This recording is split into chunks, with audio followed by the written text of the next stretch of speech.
Wills, Actually Mummy, and Helen Lindop from Business Plus Baby.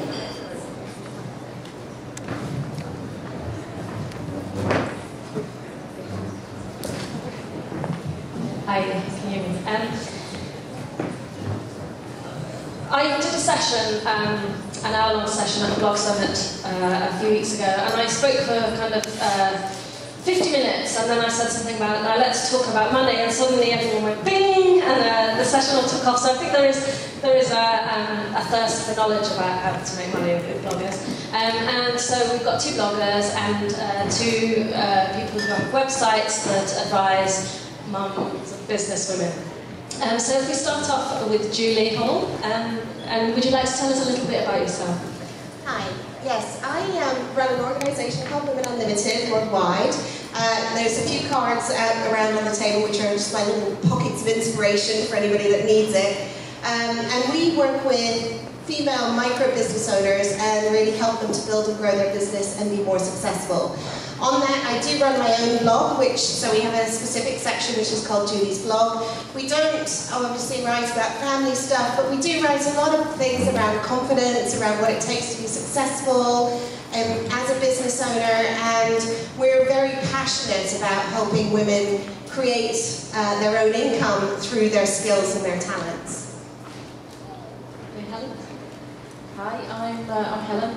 I started my blog, businessplusbaby.com, about 4 years ago now, and I had my first child, and I didn't want to go back to work, full-time at least, and that was partly just emotional reasons. I really didn't want to leave her in the nursery and go back to work, and just partly the practicalities of it all. Childcare is just so expensive.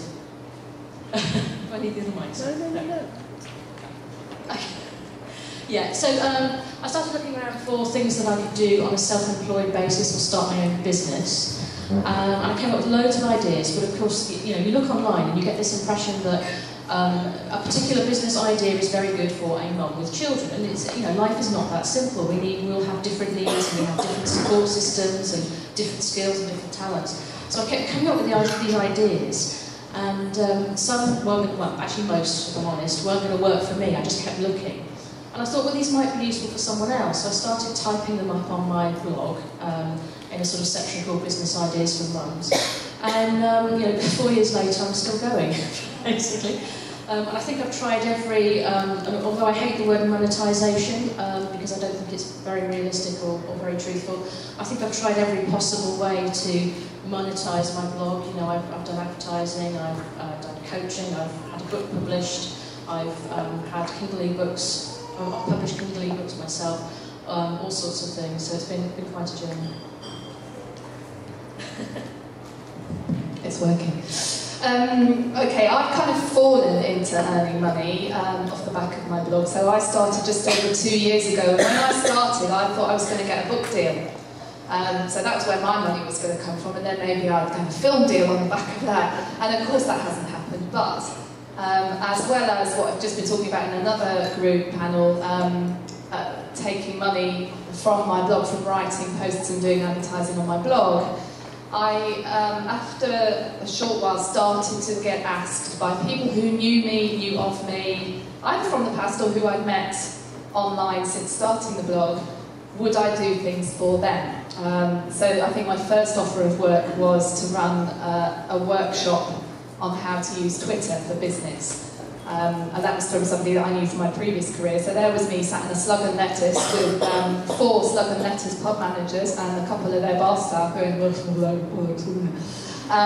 me going, no, it's actually not. It's really impressive stuff, Twitter, and you need to know how to use it. And I got paid 400 quid for doing that and thought, right, okay, I'm going to market myself as someone that knows stuff. Because by the end of it, they then went away and said, wow, you've really got to be on Twitter, haven't you? So that has continued, and I now run a couple of Twitter accounts for, of all things, packaging firms. It's not that hard, it's content, it's tweeting content, and getting to know a business. It doesn't really matter what that business is. You can get to know a little bit about it, and you can tweet on their behalf. And then, of course, the other thing that I've been asked to do, and this is where I now market myself because this is what I want to do and enjoy doing the most, is content curation. So I ghost blog for a couple of other small businesses who don't have the time or energy but who do want to blog on their site, and I have written pieces of editorial copy for people. It's mostly online because I think that writing online is a specific set of skills that seems to set itself aside from general writing. So that's just the way that I've chosen to go. I run a blog called The Family Adventure Project, and it was my wedding anniversary the other day, and I decided to put up something on Facebook about my first post, and realised my first post was published about 14 years ago. Well, exactly 14 years ago. And at that time, it obviously wasn't blogging, because blogging didn't exist. I was actually spamming people about our travels. We'd go around the world, and I would send emails, exactly the same format as a blog, but sending it directly into their email account. And then when websites came, we had a website, we did the same thing with the website, and then blogging the same. And actually, talking about money, I'm probably not the best person to talk to, because our website has cost us a fortune over the years, because for the first 10 years, I went around the world with my kids and paid for it all, so it was costing us about, on average, about £20,000 a year, which we were funding through jobs, through freelance jobs, which gave us enough time to spend time out with our children. And about 2 years ago, I went to World Travel Market, which is a conference of travel bloggers, and I realised that there were a lot of people who weren't paying for their own travels, and that they were working with PRs and destinations and things, and I started then to think, oh, maybe this would work for me. And at the same time, we hit a recession, and we both lost, my husband and I both lost work in our other fields. So it was a case, I had to either become a performance poet, which was something I was doing a little bit of, or we had to make the blog work pretty much full-time for both of us. So we tried it with the blogging, and at that time, people, even 2 years ago, people weren't really working with brands. So what I started doing was pitching out at brands, and quite aggressively pitching, because I had been a journalist and I had been used to pitching at editors. So I pitched at a lot of brands, and some things worked and some things didn't. I was convinced that I should be the next Kerry Katona for Iceland. And they decided that I wasn't. And I've been harassing my local tourist board for about 5 years to become their family. But some things did come back. I hassled Berghaus for a lot of years, and eventually they decided that maybe we weren't quite mountaineering enough for them, but we became their everyday adventurers. And I am the family blogger for Britmums, and I'm about to start family blogging for a parenting company, and different brands like that. And I'm just about to front a Facebook campaign for a household brand that will follow us for a year. So I have found, through aggressive pitching and through talking to brands a lot, that there is starting to be a way to make money, and you do have to be quite... you have to contact a lot of people and pitch a lot of stuff.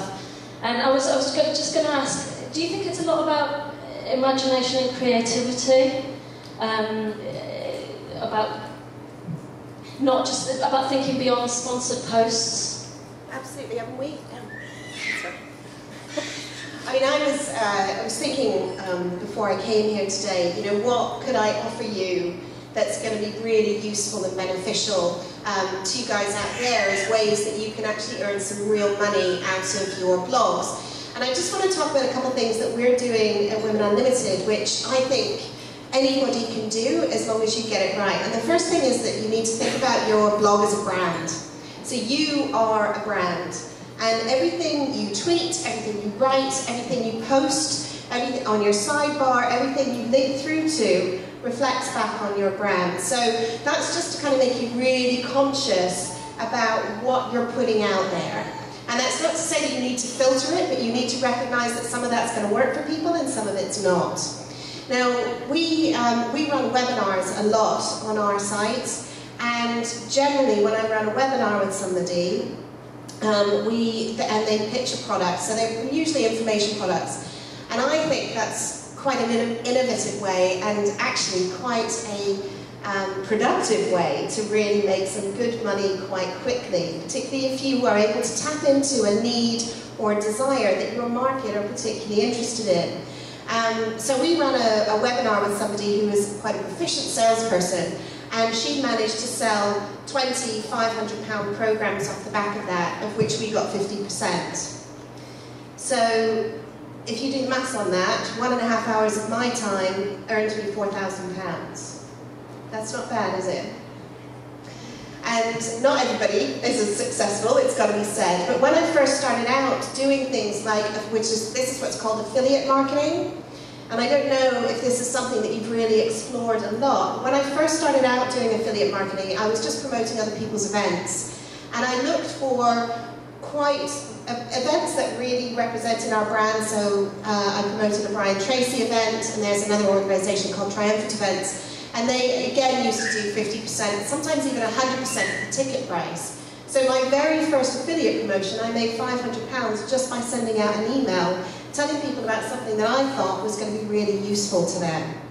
And the trick to this, and there are loads of brands that you guys can be promoting, like the White Company, or John Lewis, or Argos. All these brands actually have systems in place where you can talk about their products on your site, and you earn money, you earn commission if somebody clicks on the link and then buys something. And this is just the same as marketing a book, like an Amazon book.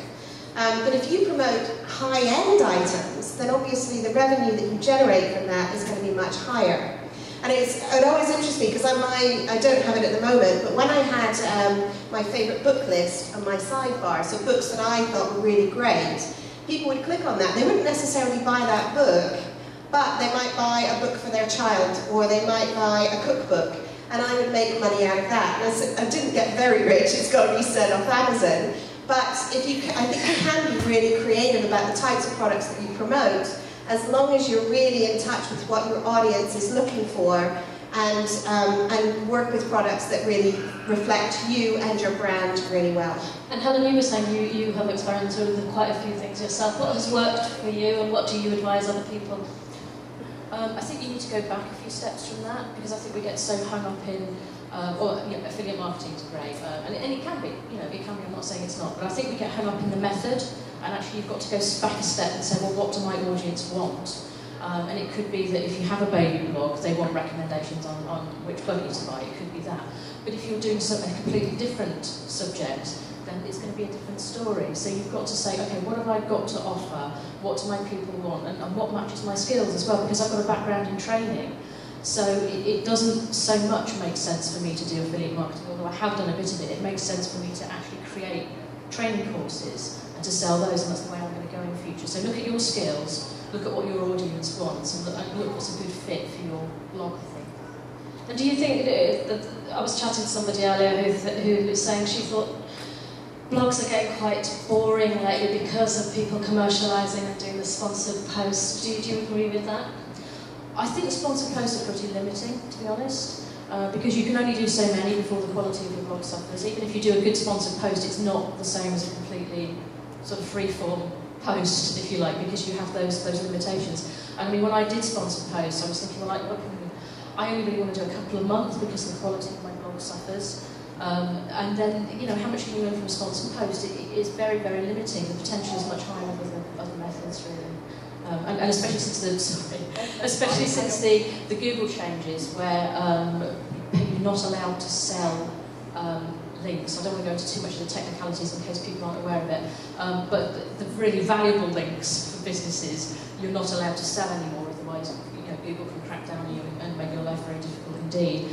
Since that changed, to be honest, the money I can make from sponsored posts personally is just dropped through the floor. It's not, I don't do them anymore for that reason. It's just not worth it for me. Helen, do you? Yeah, I think going back to your original question about creativity, I do sponsored posts, and the vast majority of them tell a similar story to the other stories that I tell on my blog, and I think that's the key to making money out of sponsored posts. You have to make that post fit within your blog, which means it has to be about something that you would subscribe to on your blog. It can't just be making money for the sake of sponsor post after sponsor post after sponsor post, because otherwise you're sat there for ages trying to come up with something that doesn't want to come out of your brain. So you do have to be creative from that point of view. I think the other way to be creative in terms of making money directly through your blog, and I do think there's a limit, which is why I've ended up taking money for doing other things because of the fact that I have a blog but not actually in the blog, is to approach the brands, and I've just said this to someone else, to approach the brands that you really want to work with and see what you can do for them. So, as an example, I'm just about to start working with a brand who approached me for a sponsored post, but when I got talking to them about the things that interest us as a family and what I write about, we eventually decided we would have a meet in London and come up with a lot more than just a sponsored post. So she now is planning to pay me to do some blogger outreach. You as bloggers have a network, you cultivate your own network of people who are very similar to you, and don't just give away those names when people want to know who they should be approaching next after they've done a sponsored post with you. I've just done a campaign with Thorpe Park for blogger outreach, and I've been paid by the agency for that.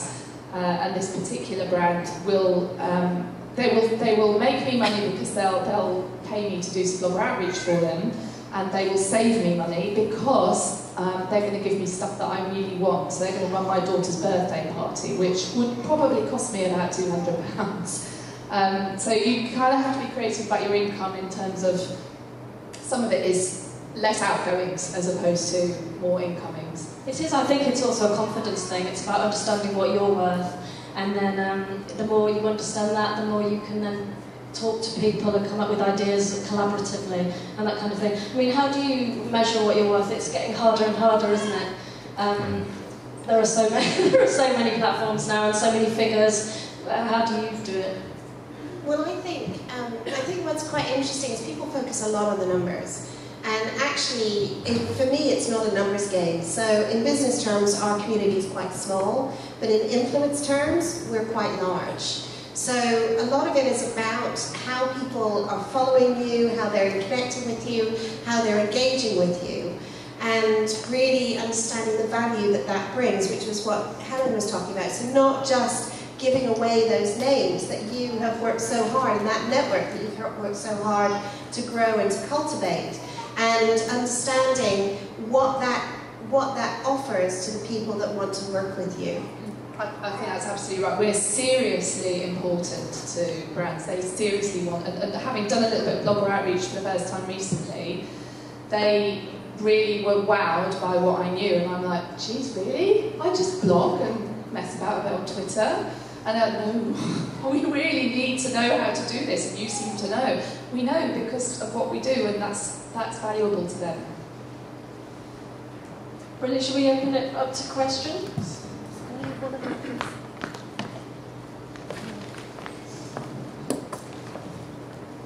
Yay, we can all go to the bar.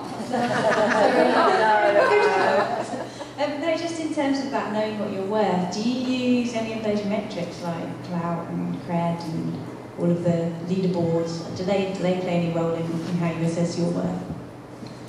I have a media pack and we literally stick pretty much everything on it, because I think when I work with different people want different things. You know, Facebook's important for some brands, it isn't for others. So literally I use everything that's possible to use and be across as many platforms as I can. I think part of the key to it is actually being everywhere.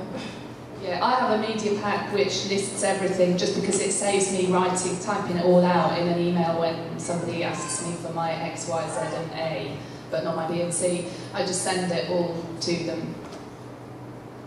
In terms of how do you value yourself, I think it's knowing what everyone else in the market is doing. I have a firm belief in being transparent about that, and I wish people would be. And it's having the confidence. It's how confident are you to ask for what you want, and how valuable do you think you are. I know that sounds like a really naff thing to say, but it really is true. And I think the thing I'm understanding is it's not about numbers. Actually, a lot of it's about the quality of what you're producing, and keeping integrity around that, and keeping producing good stuff that, and then it doesn't matter about your numbers. The other thing I just wanted to say, which we were talking about, value, financial. So what's your financial value? The thing is, and Helen actually said this earlier, if you start at a low number, something that feels comfortable for you, that is a lot easier than starting out with a high number. But the great thing about this is you can grow it, you can change it at any point in time.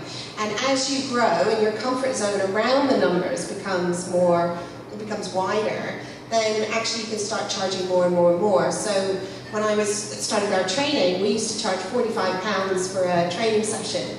That was 5 years ago, for a 3-hour session. Now, well, I don't know, someone would have to pay £300 to spend an hour with me. So you can see that, 5 years ago, there's no way I could have done that. And that's just because the comfort zone has grown and the value that's in the market, recognised in the marketplace, has increased. So don't feel like you need to start high, or don't feel if you start low that that's where it's going to be forever. Another question? I did have a question specifically to numbers, whether you'd share some of the numbers with us so that we don't undermine each other by just offering our services for very low amounts, and thereby basically it affects everyone. So if you could just sort of throw out some numbers which you'd be comfortable sharing, that would be fantastic. I've just answered this question in another session. When I first started blogging, I had this question about how much I should be asking for, how much I should be expecting, and no one would tell me. And then two, really, in fact I'm going to name them because I'm so pleased that they did. They're brilliant. Mediocre Mum and Lisa from the Mummy Whisperer both said, I'll send you my media pack, and that was the best thing they could have done for me. So I have a media pack, and anybody who wants it, come and get my business card and email me, I'll send it to you. But my first post, when I'd been blogging about 4 months, was £40. My latest post was £200, so I've been blogging 2 years. If that helps. I'll just say it's not really so easy for me because I'm sort of selling training, and it all depends on, the depth, the level, the complexity. But I look around at what other similar courses are going for, and then I kind of look at what the value my buyers are going to get from it. And if you're selling sort of business or marketing courses, it's a bit more straightforward, because if you think, I'm selling this course for £50 or £100 or whatever, am I realistically likely to help them get that amount of money back through doing my course? So I try, rather than looking at a value that's equivalent to other people, I try and work with what value am I giving to that person. And I know that's not an easy answer, but I think pricing yourself as a self-employed person, which is what you are, if you're going to do this, is always difficult. And I think you're always pushing your comfort zone a little bit, and you always should be pushing your comfort zone a little bit. Sorry, I just wanted to ask, when you're saying about the media pack, how does this work in terms of where you said earlier about the influence? Because I kind of struggle. I've got quite an influential blog, but I haven't got massive numbers. So a media pack, I feel quite crap. So I'm just trying to understand how the two go together. My media pack, it's a mix of things. It's a mix of figures. It's also a mix of testimonials from companies, from destination managers, from individual attractions. It's kind of 4 or 5 pages long, and it has as much information as I can get on it without boring everybody. So my approach has always been to just give a slice of who I am through that. Yeah, and I think the other thing is to make sure that you are telling a brand what you think you believe you can do for them. So your influence may not be great on Twitter, but it's massive on your blog. It may not be huge on your blog, but it may be that you command Facebook pages. So I think it's to say, this is what your brand seems to be about, this is what I can do for that brand, and it doesn't matter how big or small you are, if you are able to offer them something of value, then it doesn't, it's difficult to say, but it doesn't matter about clout and cred, it matters what you can do for them, and if they perceive that as value for money. Yeah, it's not just about figures at all, it's about the different way you work with a company, what you provide for them. Does that answer the question or not? Yes, yes. Okay. Hi, just from a brand perspective, because I work for an agency who represents brands like Waitrose and Care. If you are approached to write a post about, a product or a brand, and you're not offered payment, what do you perceive as value? So, for example, if you're invited to an event or an experience that they want you to cover or to do a review, would you consider that sort of value in itself enough, rather than sort of direct payment? I think for me it's a bit different, because the kind of companies that approach me are training providers, authors, business books, that sort of thing, so I'm kind of slightly different from a lot of people here. I think for me it's just got to be a really, really good match. It's got to be something that my readers would find extremely useful. So, because I've got baby in the title of my blog, people come to me sometimes with baby equipment, which is logical, I can see that, but my readers are just not interested. They just want to know about how to start a business around a family or grow a business around a family. And the fact that they're all probably going to be using buggies on a day-to-day basis, they couldn't care less about my review of one, So it's got to be something very, very tailored to what my readers want, and that I can really get into and really sort of get passionate about, which I know business books don't get everybody excited, but they do me, but that's the beauty of blogging, isn't it? You can really write about what you enjoy. Just to add to that, for me it would be something which I personally and my children, my daughter whose voice I write my blog in, can be passionate about. So if it's something that I think, hey, that sounds like fun and my daughter's going to love it and my son will go mental for that, then that's value for money as far as I'm concerned. And I'm a travel blogger, so quite often it's of quite high value what is being offered, so I wouldn't always consider money as part of it. Just a quick question. Thank you, ladies. It's great talk because it's quite a grey area, so I felt it's been really helpful. Where do you videos? Do you think that videos and blogging is something that brands kind of value, and what do you kind of think about that? Well, it's something that it's coming into a lot more of the conversations I have, and in fact we are actively pitching ourselves as video bloggers now, and I'm probably a bit different in that I sell my children as part of the package. The ethics of that, I don't know.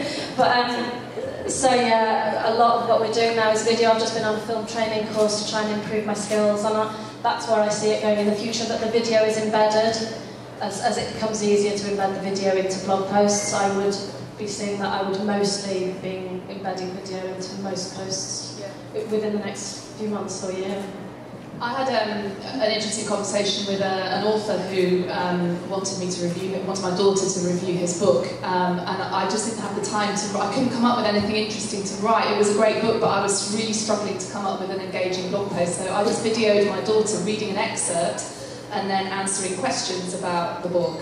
And he absolutely loved it and wanted. And actually, I think some of the reasons that brands might like that is because it's then not only on your blog, it's also on your YouTube channel, so they get double exposure. And also a vlog, a video blog, is much easier to watch and to share by your readers than it is to read a blog and engage with that. Video is definitely the way of the future, and I think it's really, really powerful. We're filming this panel session today so that I can put that up on my site tomorrow. And it's immediate. That's all right with that. It's immediate, but it's also really engaging content that people can take on, in their own time. And you can create video products. I mean, you do training. I think thinking about the knowledge that you have and how you convert that into something useful and valuable for people is really, really powerful. And people will pay for video as well as using it as a marketing tool. So, and Britmums does great hangouts on YouTube.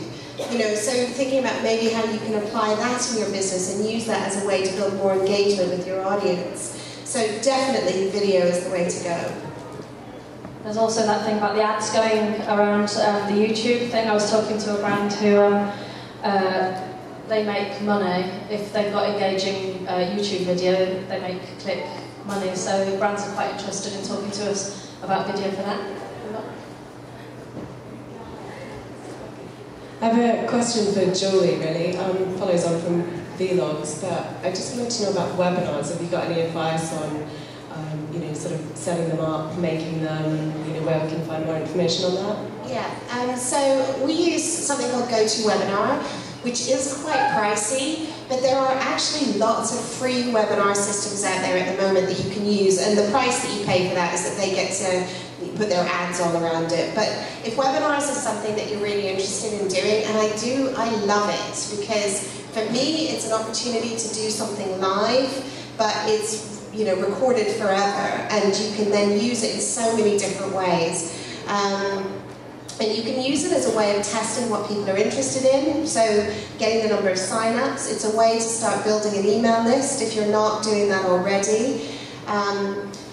We probably don't have a lot of time to go into this today, but it is really worthwhile starting to build an email list on your blog, so that at the point where you want to start promoting stuff or communicating directly with your list rather than kind of passively waiting for people to come to you, you're going to want to have email addresses to be able to do that. So, but back to webinars, unfortunately I can't remember any off the top of my head, but I will, I have put together a page actually for you guys on a webinar, funny enough, that I did with my business partner Joanna Penn on how to create multimedia products. And that's things like video courses or ebooks or things like that. And it's free, it's just for you, and it's just womenunlimitedworldwide.com/Britmums. You don't even have to give money, give your email address to watch it. But it just gives you a really high-level overview of what's involved. And on that page, tomorrow morning, I won't get it up obviously immediately, I'll put in a link to about 3 different webinar companies that you can go and check out that have free webinars. Does that help? I think we just have a couple more minutes. Question here? I personally feel that sponsored posts are on the way out, and I think that in 5 years' time they won't be around anymore. Google hates them so much, it's squashing down on them so much. I just can't see them surviving, and I wonder what you felt about that. Do you agree with that? Do you see an alternative? And if they are gone in 5 years' time, what will replace them?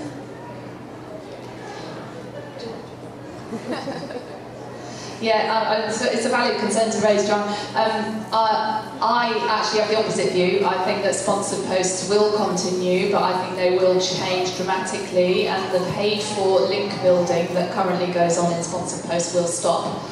And that the really clever brands will be those who identify exactly who has the target market they want, and pay for probably far fewer posts, but much more targeted posts, just sheerly for the audience that that blog has, rather than for 100 links at this price per blog, whether the blog's relevant to them or not. But that's just my personal. It would be interesting to see who's right. Yeah, that sort of follows on from what I said. I mean, I think sponsored posts are fairly limited, to be honest. And like I said, I think the way forward is to really start thinking of yourself as a business owner and thinking of having a product and who you can reach with that product and who you can sell that product to, and who you can give value to, rather than thinking, well, okay, I've got a blog, how can I make money out of it? You can do it that way, but it's kind of a little backwards. You're going to have more success if you start thinking of yourself as a provider and you've got customers and giving them value. I think that is the change in mindset, I think, really. I think that's all we've got time for. I think the woman up at the bar now.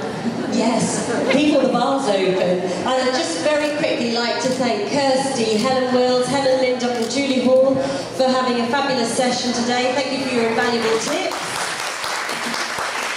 And if you'd like to make your way up to the bar, we're going to start with the Bibs party, followed by the award.